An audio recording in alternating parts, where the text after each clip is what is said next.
Right now on Upfront. Battle for governor. Families continue to feel the pinch of rising costs. The intensifying Democratic primary. Listen, there is nothing more fundamental than the right to vote. Rising gas prices, the economy, and the looming impact on the midterms ahead. That's not good for Republicans, is it? No. This Sunday, former Republican Governor Sockt Walker is here. Then the new candidate's already in for next year's state Supreme Court race. Security concerns. The political violence and rhetoric has got to stop. Fallout from last weekend's Washington shooting. The suspect charged with attempting to assassinate President Trump. Now the big events this summer. Candidates on the campaign trail. Former Homeland Security Deputy Assistant Secretary Brian Doro is with us. And the unveiling. So let's talk about our history. The grand opening of the new Center for Black Excellence in Culture in Madison just days away. We're bringing you inside right now. This is Upfront with Jaron Jordan and political director Matt Smith. Hi, everyone. Thanks for joining us. A growing spotlight on the race for governor this weekend. Republicans meeting this month for their annual convention. Republican Tom Tiffany's campaign now warning that Democrat Francesca Hong could be a very probable nominee, according to a memo first obtained this past week by the Journal Sentinel. Both appearing right here last week as the Democratic primary continues to take shape. Yeah, I mean, look, I focused on November, as I've said before. Whether I was polling in first place or whether I was polling in last place, I'm going to run the most aggressive, bold campaign, and nobody's going to outwork me. All this coming off the state Supreme Court race. Liberal Justice-elect Chris Taylor winning by 20 points, and new candidates already entering the race for next year. We'll get to it all. Let's begin with former Republican Governor Sockt Walker, now president of Young America's Foundation. Governor, welcome back to the show. Good to see you. Great to be back. Well, we had Tom Tiffany on the show just last week, and we asked him if the spring election results are a 5-alarm fire for Republicans. Is it a 5-alarm fire? Oh, I think it's a wake-up call, but I think it's definitely winnable. You're going to have a much larger electorate. In fact, I think long-term, Republican or Democrat alike, spring elections should be ended and just move everything to November, where you have the largest turnout possible so that the most people in the state have an impact. But that said, bigger turnout, I think much more level playing field. Tom Tiffany's already done. Part of the reason why he's alone in the primary season is because he's done such a good job of getting his message out, which in turn has helped him raise resources, combined with the fact that the Democrats obviously don't have an incumbent. Tony Evers' decision really opened the playing field, and it's not clear. I mean, the leader is barely above double digits, so it's a wide open race, very, very competitive, but will not be easy, not just because of the spring, but historically it goes back and forth. Yeah. All but one race in the last 36 years, I think, was the opposite of the White House, so it'll be a tough election. You think we should completely eliminate the spring election in Wisconsin? Yeah, I mean, the facade that somehow these are nonpartisan positions, we see particularly in the Supreme Court, it is clear. Conservatives get behind one candidate, liberals versus the other. Just lay it out there. Bring it to November when the most people in the state turn out, not only for the courts, for the school board, for every election. Have a higher turnout, get more people involved. Robin Voss has said that President Trump is Republicans' biggest challenge in terms of winning in November. Is that a fair assessment? Well, historically, that's always the case. Even with Barack Obama, people forget that nationwide Republicans picked up about 1,000 state legislative seats. I was part of a wave in 2010 that came 2 years after Barack Obama. So you have that regardless of who the personality is. There's a sliver of about 10 to 15% of the voters here that will swing one way or the other. Oftentimes they like to correct things. So the fact that we have a Republican in the White House means it's always going to be a challenge for the people, be it in the governor's race or if we'd had a Senate race. I think it can be overcome by the fact that Tiffany's running a strong race. He continues to focus on affordability, driving down property taxes, keeping tuition under control, helping with health care and housing costs. Those are the things that people care about. I think he can go against that trend. Again, in the last 36 years, the last time it happened was 4 years ago, and that was where Tony Evers had a tremendous financial advantage over Tim Michels. I don't see that happening in this race. I think it'll be hard fought. I think it'll be a challenge, but I think Tiffany's in the position to have the resources to at least have a level playing field and can win with the right message. You know, there's a ton that happens behind the scenes in terms of campaign strategies and you name it, but it's really simple sometimes for voters right now, right? When they go to the gas pump, gas is now over $4 a gallon. That's that's not good for Republicans, is it? No, and part of it is, I mean, it was $5 in the middle of Joe Biden's. I got a picture of it near our home in Pewaukee, and when it was over that amount. But I think you're right. The closer we get to the end of the summer, as you head into Labor Day, that's when really people look at gas prices, food prices. If they're renting or they're paying a mortgage or looking for a home, particularly for a lot of young people I talk to, you know, they don't see a home purchase anywhere in the horizon for them.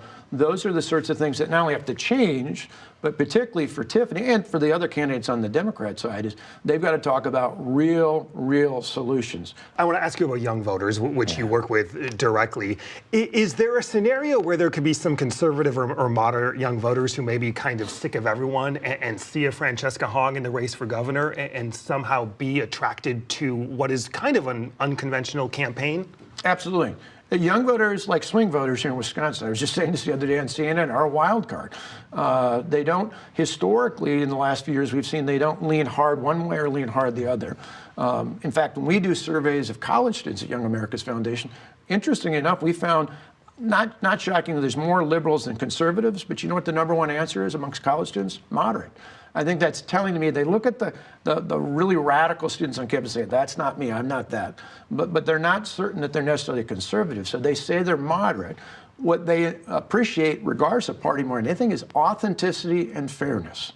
That's why I think on the left and on the right, to young people, you can find candidates that may seem like they're contradictory, but who have passion, who are pumped up. I think Representative Hong affects that. I think part of what I hope to see more of from Tom Tiffany is that same sort of passion with his plan, particularly when it comes to things like housing and healthcare and other things. There's a great way to get government out of the way, to cut the red tape, to create transparency. He can lay out a plan to help people get better, and I think that could be appealing either way. You think he can counter that? I do, but I think people think, as they did with Mandela Barnes against Ron Johnson years ago, that somehow just being radical is enough to beat them. And there's elements of that, particularly amongst older voters. But with younger voters, there's a direct appeal to passion. That's why some of the people you saw with Bernie Sanders years ago ended up going for Donald Trump. How do you explain that? Ideologically, it makes no sense other than they thought they were both authentic and had passion. Former Republican Governor Soctt Walker. Governor, thank you for your time. We appreciate it. Thank you.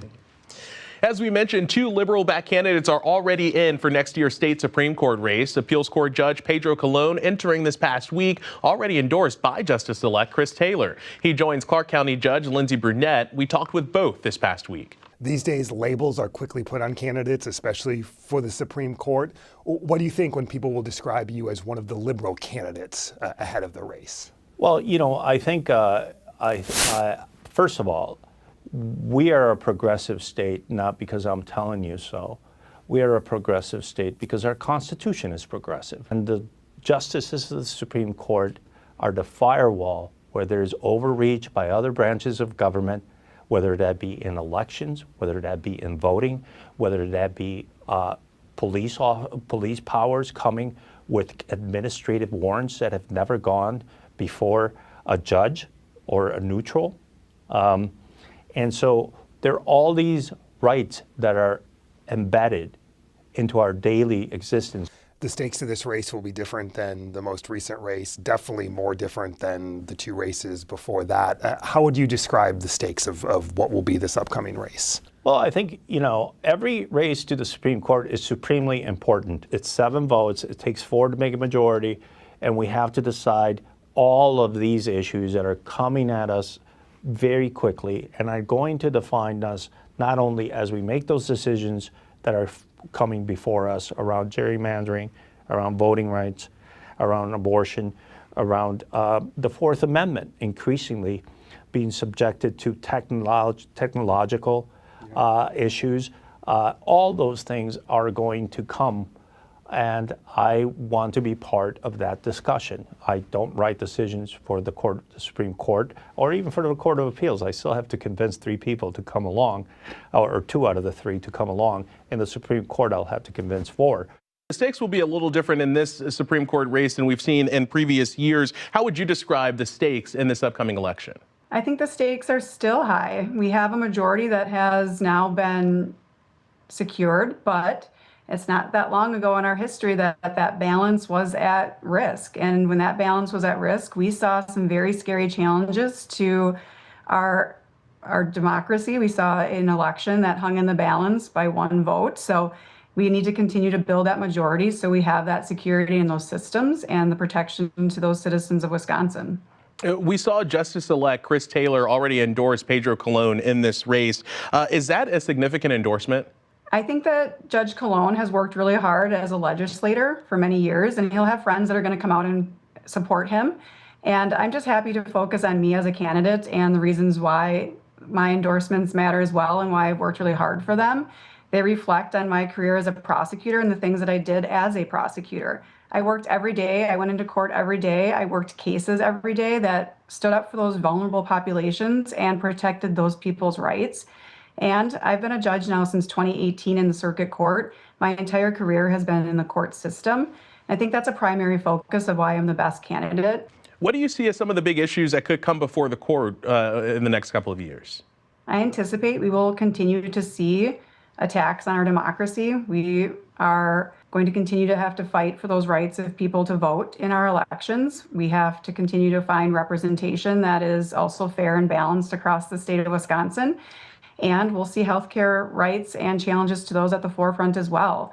I don't think those issues are going to change drastically, but we are continuing to see people stand up for those rights when they come to the ballot. Coming up, security concerns, growing fallout from last weekend's shooting in Washington. Now the attention on future events here in Wisconsin. Former Homeland Security Deputy Assistant Secretary Brian Dorough standing by next.